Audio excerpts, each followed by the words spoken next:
বড় ভাইয়ের মৃত্যুতে দেশে আসতেই বাবার চাপের মুখে বিয়ে করতে বাধ্য হলাম। সদ্য বিবাহিত হওয়া আমার বড় ভাইয়ের স্ত্রী নীরাকে বাবা এমনটা করবে জানলে দেশেই আসতাম না। নিজেকে গুছিয়ে নিতে চেয়েছিলাম, কিন্তু তার আগেই এত বড় একটা ঝড় বয়ে যাবে জীবনের ওপর দিয়ে ভাবতেই পারিনি। 8 মাস আগেই ভাইয়া নীরাকে বিয়ে করে। এর 2 মাস পরই আমি বিদেশে চলে যাই। নীরাকে কখনোই আমি এভাবে দেখিনি, সব সময় বড় ভাইয়ের স্ত্রীর চোখেই দেখেছি। যদিও বয়সে সে আমার অনেক ছোট, কিন্তু কখনোই ভাবতে পারিনি আমার জীবন সঙ্গী তাকে করব। কিন্তু বাবার সম্মানের দিকে চেয়ে সব মেনে নিতে বাধ্য হলাম। বাসর ঘরে নীরা একা একা বসে আছে, আর আমি ছাদে বসে ভাবছি আমার জীবনটা শেষ হয়ে গেল এভাবে বাবার মুখের দিকে তাকিয়ে। না, তা হতে দেব না। আমি এবার বিদেশে চলে গেলে আর আসবো না, আর নীরাকে কোনোভাবেই স্ত্রী হিসাবে মেনে নিতে পারবো না। রাত প্রায় 2টো বেজে গেছে। আমি নিচে নেমে গিয়ে দরজাটা খুলতেই দেখি নীরা বসে বসে কাঁদছে। আমাকে দেখেই নীরা খাট থেকে নেমে দাঁড়িয়ে গেল এবং বলতে শুরু করলো, আমাকে ক্ষমা করে দেবেন, আমার জন্য আপনাকে এমন পরিস্থিতির মধ্যে পড়তে হলো। আমি এটা জানি আপনি কোনো দিনও আমাকে মন থেকে মেনে নিতে পারবেন না, আর এটা হওয়াটাই স্বাভাবিক। অন্য কেউ হলেও মেনে নিতে পারতো না, তাই আমি কখনো কোনো প্রকার অধিকার খাটাতে আসবো না। আপনি আপনার মতন চলতে পারেন, যেমন খুশি ঠিক তেমন করে। বলেই নীরা খাটের ওপর থেকে সরে গিয়ে এক কর্নারে শুয়ে কান্না করতে থাকলো। আমি আর কিছু বললাম না। প্রচণ্ড রাগ নিয়ে বারান্দায় চলে গিয়ে একের পর এক সিগারেট টানছি। দেখতে দেখতে যে কখন রাত শেষে ভোর হয়ে এলো বুঝতেই পারিনি। নীরা বিছানা থেকে উঠে ফ্রেশ হতে চলে গেলে আমি গিয়ে বিছানায় শুয়ে পড়ি। চোখে ঘুম ঘুম লেগে আসতেই আমি ঘুমিয়ে গেলাম। 11টার দিকে মায়ের ডাকে ঘুম থেকে উঠে ফ্রেশ হয়ে নাস্তার টেবিলে গিয়ে দেখি নীরা নাস্তা রেডি করছে। প্রচণ্ড রাগ নিয়ে কোনো রকমে নাস্তা করে বাসা থেকে বের হয়ে গেলাম। মনের ভিতর আগুন জ্বলছে, কোনোভাবেই ঘরে মন টেকানো সম্ভব না। মনে মনে ভাবছি গিয়ে বন্ধুদের সাথে আড্ডা দিয়ে সময় পার করে দেব। যে কদিন দেশে আছি তার রাত করে বাড়ি ফিরবো যখন নীরা ঘুমিয়ে পড়বে। ওর মুখটাও আমার দেখতে ইচ্ছে করে না কেন জানি। ভাবতে ভাবতেই বন্ধুদের মাঝে চলে গেলাম। যেতেই বন্ধুরা বিভিন্ন রকমের মন্তব্য শুরু করলো। সরাসরি বলতে শুরু করলো, কি রে বন্ধু, কেমন রাত কাটলো, ভালোই তো পেয়েছিস ভাবিকে। আরো অনেক রকম বাজে কমেন্টস করতে শুরু করলো। ওদের কথায় মেজাজ আরও খারাপ হয়ে গেল। ওদের সাথে তেমন কোনো কথা না বলি সেখান থেকে উঠে চলে আসলাম। নিরিবিলি একটা জায়গা দেখে বসে পড়লাম। পকেট থেকে ফোনটা বের করে ডাটা কানেকশন অন করতেই মেসেঞ্জারে টুংটাং শব্দ করে দিয়ার মেসেজ আসতে শুরু করলো। দিয়ার সাথে বিদেশে থাকা অবস্থা থেকেই ফেসবুকে পরিচয়। কিছুদিনের ভিতরেই আমাদের সম্পর্কটা ভালোবাসায় রূপ নেয়। আমি কখনো বিশ্বাস করতাম না যে ভার্চুয়ালে ভালোবাসা হতে পারে, কিন্তু দিয়া তা ভুল প্রমাণ করে দিয়েছে। ও আমাকে ফোনের অন্য প্রান্ত থেকে এমনভাবে কেয়ার করেছে যে মনে হতো সে সব সময় আমার পাশেই ছিল। এত হাজার মাইলের দূরত্বকেও তখন দূরত্ব মনে হতো না। বাস্তবতার জন্য এই কয়েকদিনের মেয়েটাকে মেসেজ দিতেই পারিনি। না জানি কত কিছু ভেবে বসে আছি। ভাবতে ভাবতে মেসেজ ওপেন করতেই দেখি দিয়ার অভিমানী মেসেজ। কি, আমাকে ভুলে গেলে দেশে এসি? তুমি না বলেছিলে সব কাজ শেষ করেই আমার সাথে দেখা করবে? কই, তুমি তো এলে না। আসবে তো দূরের কথা, না একটা মেসেজ না কোনো কল। তুমি কি ঠিক আছো? আমি আর দেরি না করে দ্রুত মেসেজ ব্যাক করলাম। ঠিক আছি আমি, একটু ব্যস্ত ছিলাম বুঝোই তো তুমি। চলো আজ একসাথে লাঞ্চ করব। লিখে বসে আছি, কয়েক মিনিটের ভিতরেই দিয়ার রিপ্লাই আসলো, চলে আসো। ঠিকানা দিয়ে দিল। আমি বললাম ঠিক আছে, তুমি আসো, আমি আসছি। বলেই সেখান থেকে উঠে রওনা দিলাম দিয়ার সাথে দেখা করার জন্য। মনে মনে ভাবছি, দিয়াকে কি নীরার কথা বলবো? না, ওকে কিছুই বলা যাবে না। কিছুদিনেরই তো ব্যাপার। বিদেশ গিয়েই নীরাকে ডিভোর্স দিয়ে দেব। অযথা ওকে বলার কি দরকার। অল্প সময়ের ভিতরেই দিয়ার পাঠানো ঠিকানায় চলে আসলাম। ঠিক সময় মতন দিয়াও চলে আসলো। এসেই আমাকে জড়িয়ে ধরলো। দিয়া আধুনিক মডার্ন মেয়ে। ছবিতে ওকে যতটা সুন্দর লাগে তার চেয়ে অনেক বেশি সুন্দর আর স্মার্ট মেয়ে দিয়া। যে কোনো ছেলেই পছন্দ করতে বাধ্য হবে। দিয়াকে যত দেখছি ততই মুগ্ধ হচ্ছি। মনে হচ্ছেই না আজ আমাদের প্রথম দেখা সরাসরি। মনে হচ্ছে যুগ যুগের চেনা। নিমেষেই এই কয়েকদিনের যন্ত্রণা যেন ভুলেই গিয়েছি আমি। খুব দারুণভাবে প্রতিটা মুহূর্ত কেটে যাচ্ছে দিয়ার সাথে। দুপুরের লাঞ্চ, রাতে মুভি দেখা, ডিনার করা, কেমন করে যেন সময়গুলো কেটে গেল। রাত 11:30টার দিকে দিয়াকে বিদায় দিয়ে বাড়ির উদ্দেশ্যে রওনা হলাম। মনটা আবারও খারাপ হয়ে গেল। বাসায় গিয়ে আবারও নীরার মুখ দেখতে হবে। অসহ্য একটা মেয়ে, দেখার সাথে সাথেই মনটা খারাপ হয়ে যাবে। রাত 12টার দিকে বাসায় আসলাম। কয়েকবার কলিং বেল টিপ দিতেই নীরা এসে দরজাটা খুলে দিল। শরীরের শাড়ি ঠিক মতন নেই, মনে হয় ঘুমিয়েছিল। চুলগুলো এলোমেলো হয়ে মুখের সাথে লেপ্টে ছিল। আমি কয়েক মুহূর্ত তার দিকে তাকিয়েছিলাম। আমাকে তাকিয়ে থাকতে দেখে সে চোখ নামিয়ে নিল। সেই মুহূর্তে আমার খুব ইচ্ছে করছিল তার মুখ থেকে চুলগুলো সরিয়ে দিতে। এক অন্যরকম মাদকতায় সেই মুহূর্তে আমাকে পেয়ে বসেছিল। পরক্ষণেই নিজেকে সামলে আমি ঘরে ঢুকে এলাম। এসব আমি কি ভাবছি? না, এগুলো ভাবা মোটেও আমার ঠিক হচ্ছে না। কোনোভাবেই আমার নীরার প্রতি মায়া বাড়ানো যাবে না। আমি দিয়াকে ভালোবাসি, আর দেশে থেকে চলে গেলেই নীরাকে ডিভোর্সের পেপার পাঠিয়ে দেব। ভাবতে ভাবতে ওয়াশরুমে চলে গেলাম। ফ্রেশ হয়ে আসতেই নীরা বলল, টেবিলে খাবার দিয়েছি, খেয়ে নিন। আমি বললাম, আমি খেয়ে এসছি। নীরার মুখটা কেমন যেন ফ্যাকাশে হয়ে গেল। সে কিছু বলতে চেয়েও থেমে গেল। তারপর খাবারগুলো ঢেকে রেখে এসে বিছানার এক কর্নারে গিয়ে শুয়ে পড়ল। আমি আমার মতন বিছানায় শুয়ে শরীরের চাদর টেনে নিলাম। কি করব ভাবতে ভাবতে একসময় ঘুমিয়ে গেলাম। গভীর রাতে হঠাৎ আমার ঘুম ভেঙে যায়। আমি লক্ষ্য করি নীরার দুটি হাত আমার শরীরের ওপরে। সে শীতে কাঁপছে।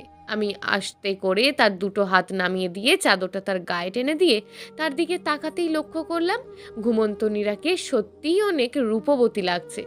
ঘুমন্ত সব মেয়েকেই শুনেছি রূপবতী লাগে, আজ বাস্তবে তা দেখলাম। নীরার দিকে তাকিয়ে থাকতে থাকতে কখন যে ভোর হয়ে গেছে খেয়ালই করিনি। নীরা ভোরে ঘুম থেকে উঠতেই আমি দু চোখ বন্ধ করে নিলাম, যেন নীরা কোনো কিছু না বুঝতে পারে। নীরা বিছানা ছেড়ে আলমারি থেকে শাড়ি নিয়ে চলে গেল ওয়াশরুমে গোসলের জন্য। কিছু সময়ের ভিতরেই নীরা গোসল করে বের হয়ে আসতেই আমি উঠে বসলাম নিজে ফ্রেশ হওয়ার জন্য। ফ্রেশ হয়ে এসে নীরার দিকে তাকাতেই আমার চোখ আটকে গেল। নীরার ভেজা চুল বেয়ে পানি পড়ছে। সূর্যের আলোয় অন্যরকম সুন্দর লাগছে নীরাকে। শাড়িতে যে একটা মেয়েকে এত সুন্দর লাগতে পারে, নীরাকে না দেখলে কখনোই বুঝতে পারতাম না। আমাকে নীরা এভাবে তাকিয়ে থাকতে দেখে প্রশ্ন করলো, কিছু বলবেন? আমি তার কথায় থতমত খেয়ে গেলাম। আমি কোনো কথা না বলে সোজা ওয়াশরুমে চলে গেলাম। ওয়াশরুম থেকে বের হয়ে ফোনটা হাতে নিয়ে ডাটা অন করতেই দেখি দিয়ার মেসেজ। বিছানায় শুয়ে শুয়ে দিয়ার সাথে চ্যাটিং করছি। এমন সময় নীরা এসে বলল, নাস্তা রেডি করছি, খাবেন চলেন। আমি কোনো কথা না বলে আবারও চ্যাটিংয়ে মনোযোগ দিলাম। নীরা কিছু সময় পর ফিরে এসে আবারও একই কথা বলল। মেজাজটা খারাপ হয়ে গেল।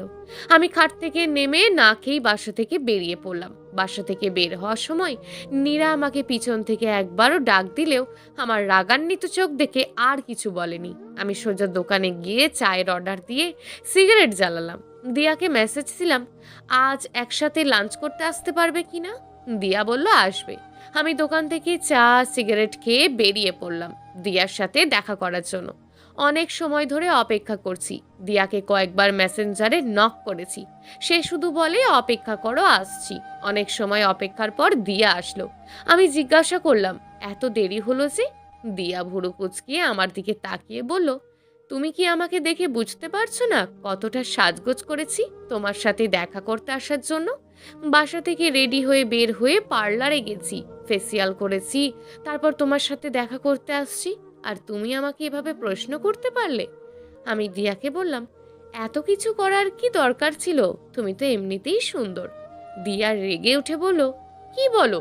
রূপচর্চা করবো না মানে কি? আর তুমি ভালো করেই জানো আমি ত্বকের যত্ন নিই কতটা। আমি আর কিছু বললাম না। আমার চোখের সামনে ভেসে উঠল নীরার মেকআপবিহীন মুখটা, যে মুখে একটা মায়াবী ভাব আছে। দিয়া বলে উঠল, এই কি হলো, চুপ করে আছো কেন? আমি নিজেকে সামলে নিয়ে, কই না তো। দিয়া বলল, চলো ক্ষুধা লেগেছে। তারপর দুজনে রেস্টুরেন্টে চলে গেলাম। খাবার অর্ডার করার কিছু সময় পর খাবার দিয়ে গেল। আমি খাচ্ছি আর দিয়াকে বারবার করে দেখছি। দিয়ার ভিতর কিসের এত অহংকার? ও সুন্দর, এটাই কি ওর অহংকার? দিয়া বলল, এই তাকিয়ে কি দেখো? আমি বললাম, না কিছু না। খাবার খেতে খেতে বৃষ্টি শুরু হলো। বৃষ্টি আমার অনেক ভালো লাগে, ছোটবেলা থেকেই খুব পছন্দ। মনে খুব ইচ্ছে জাগলো দিয়াকে সঙ্গে নিয়ে ভেজার জন্য, কিন্তু দিয়া কি রাজি হবে? ভাবতে ভাবতে খাচ্ছি। খাওয়া শেষ করে কতটা সময় বসে দিয়ার সাথে গল্প করলাম, বৃষ্টিতে ভেজার ইচ্ছেটাও আরো বেড়ে গেল। আমি দিয়ার হাত ধরে নিয়ে হোটেলের সামনে এসে বললাম, চলো আজ দুজনে বৃষ্টিতে ভিজবো। দিয়া আমার হাত থেকে টান দিয়ে ওর হাতটা সরিয়ে নিয়ে বলল, তুমি কি পাগল হয়েছো নাকি? এত টাকা খরচ করে আমি মেকআপ করে এসেছি বৃষ্টিতে ভেজার জন্য? যত সব উদ্ভট কথাবার্তা বলো তুমি সিয়াম। তোমার কি হয়েছে হঠাৎ? তুমি গ্রাম্য ভূত হয়ে গেলে নাকি? এটা কেমন শখ তোমার? দিয়ার কথায় প্রচন্ড আঘাত পেলাম, তবুও নিজেকে শান্ত রাখলাম। দিয়াকে যে ভালোবাসি।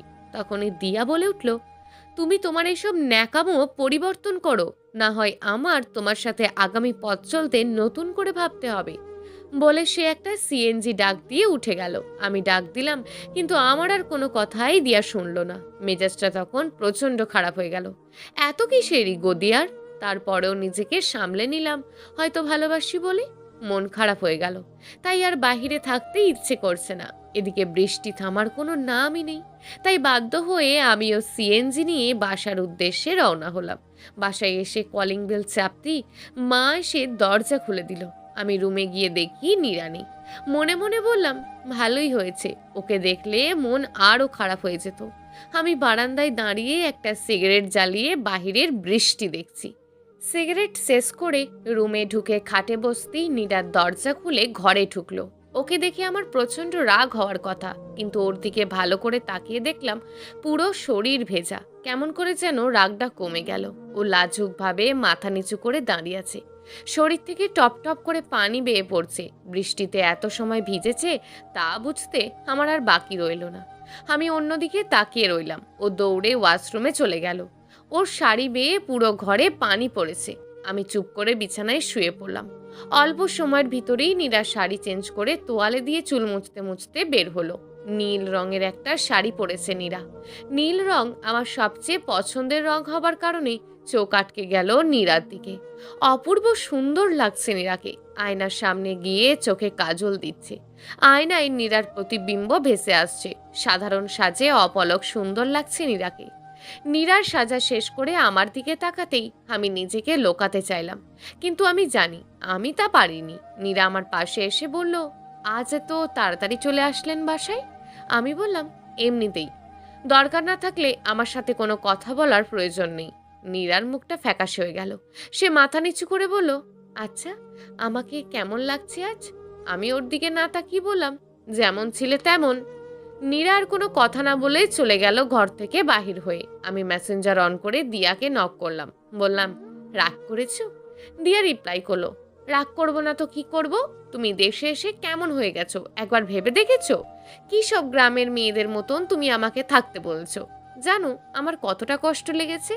আমি বললাম, দেখো আমি এভাবে বলতে চাইনি, আসলে সব সময় এগুলো ব্যবহার করলে তো স্কিন নষ্ট হয়ে যাবে। দিয়া রাগের ইমোজি দিয়ে লিখলো, দেখো শ্যাম, এই বয়সে যদি ফ্যাশন না করি, ত্বকের যত্ন না করি, তবে কি বুড়ি হয়ে করব? আমি বললাম, আচ্ছা ঠিক আছে, তোমার যেমন খুশি তেমন করে সেজো। দিয়া আমাকে বলো, দেখো আমার মডার্ন ছেলে ছাড়া পছন্দ না। তুমি বিদেশে ছিলে তখন একরকম ছিলে, কিন্তু দেশে এসে তোমার পরিবর্তন হয়ে গেছে। আমি তোমাকে ওই রকমই দেখতে চাই। আমার সাথে খ্যাত টাইপ কথাবার্তা কখনোই বলবে না আর, তাহলে হয়তো আমাদের রিলেশনটা আর কন্টিনিউ করা সম্ভব হবে না। দিয়ার কথায় প্রচন্ড আঘাত পেলাম। এগুলো কি বলছে দিয়া? আজ প্রায় 4 মাস ধরে ওর সাথে সম্পর্ক, হঠাৎ করে এতটা পরিবর্তন কেন? আমিও তারপরে নিজেকে সংযত করে নিলাম। এমনিতেই সংসারের অশান্তিতে আছি, তার উপর যদি দিয়ার সাথেও ঝামেলা করি তবে মনটা আরও খারাপ হয়ে যাবে। তাই ওকে বললাম, আচ্ছা ঠিক আছে, আমি যেমন ছিলাম তেমনই থাকবো। দিয়া একটা হাসির ইমোজি দিল। এর মাঝে নীরা নাস্তা নিয়ে ঢুকলো। আমি খেয়াল করে দেখলাম আমার প্রিয় লুচি আর আলুর দম নিয়ে এসছে। আমার অসম্ভব প্রিয় একটা খাবার। এই বৃষ্টির দিনে এমন নাস্তা মানি জিভে জল চলে আসলো। নীরা নাস্তাগুলো এগিয়ে দিল। আমি কোনো কথা না বলে খেতে শুরু করলাম। খাবারের টেস্ট আজ অন্য রকম লাগছে।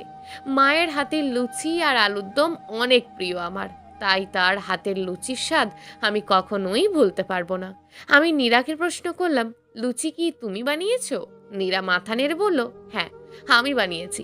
আমি বললাম, খুব ভালো হয়েছে। নীরা একটা লাজুক হাসি দিল। আমি বললাম, এটা আমার খুবই প্রিয় একটা খাবার। নীরা মাথা নেড়ে বলল, জানি।